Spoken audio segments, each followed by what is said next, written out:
একটা বিষয় খেয়াল করে দেখবেন যে ফ্যামিলিতে ভাইয়ে ভাইয়ে খুব মিল থাকে, পরস্পরের অটুট বন্ধন থাকে, পরস্পরের সম্পর্কটা খুবই স্ট্রং থাকে, সেই ফ্যামিলিতে ফ্যামিলিটাকে নষ্ট করে দেওয়ার জন্য দু একজন না একজন তার মধ্যে ঢুকবেই। একজন না একজন বলতে আমি দুই জায়ের মধ্যে যে কোনো একজন যাকে বলছি। আসসালামু আলাইকুম viewers, welcome back to my channel Zulfa's moms cooks and ব্লগসে। তো আমরা সবাই অনেকেই শাশুড়ি বা ননদ সম্পর্কে অনেকে অনেক রকমের নেগেটিভ কথা বলে, শাশুড়িদের খারাপ বলে, কেউ ননদদেরকে খারাপ বলে, তো কেউ শ্বশুরদের খারাপ বলে, তো স্বামীকেও অনেকে খারাপ বলে।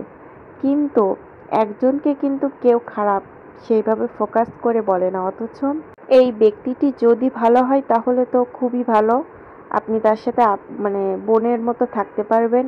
আর যদি তার মনে হিংসা থাকে, পাপ থাকে বা সে খারাপ হয়, তাহলে আপনার পুরো লাইফটাই সে পিছনে থেকে নষ্ট করে দিবে, সামনে হোক বা পিছনে হোক।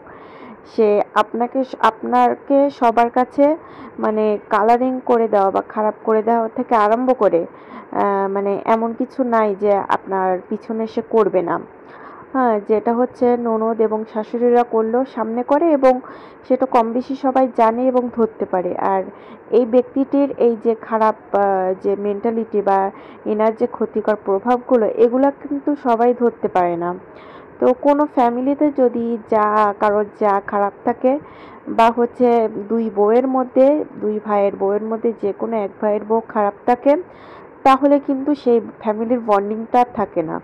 তো ফ্যামিলি দুই ভাইয়ের মধ্যে মিল থাকলে কি হয়, যে কোনো ক্ষেত্রেই কিন্তু ভাইয়ের ফ্যামিলিটাও স্ট্রং থাকে।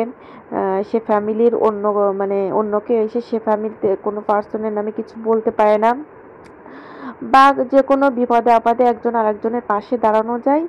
তো হচ্ছে একটা যৌথ ফ্যামিলির যেটা গুণাবলী আর কি, একসাথে একই হাঁড়িতে খান আর না খান, একই সাথে যদি মিলমিশ করে থাকতে পারেন, তাহলে অবশ্যই সেটা একটা পজিটিভ দিক এবং ভবিষ্যতের ক্ষেত্রে সুখবর বয়ে আনে। কিন্তু যদি কেউ পিছনে লেগে থাকে, এই যা নামক শব্দটি অনেকেই শুনছি, তো অনেকের কাছে শুনেই আমার ভিডিওটা করা, তো হচ্ছে তাহলে কিন্তু তার লাইফটা পুরাই একদম নষ্ট করে দিয়ে ছাড়ে।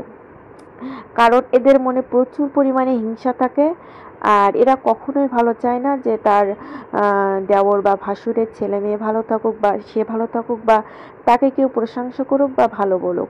তো আমার এই কথাটি অনেকের খারাপ লাগতেও পারে, কিন্তু এটাই বাস্তব এবং এটাই মিলিয়ে নেবেন। সবাইকে ধন্যবাদ।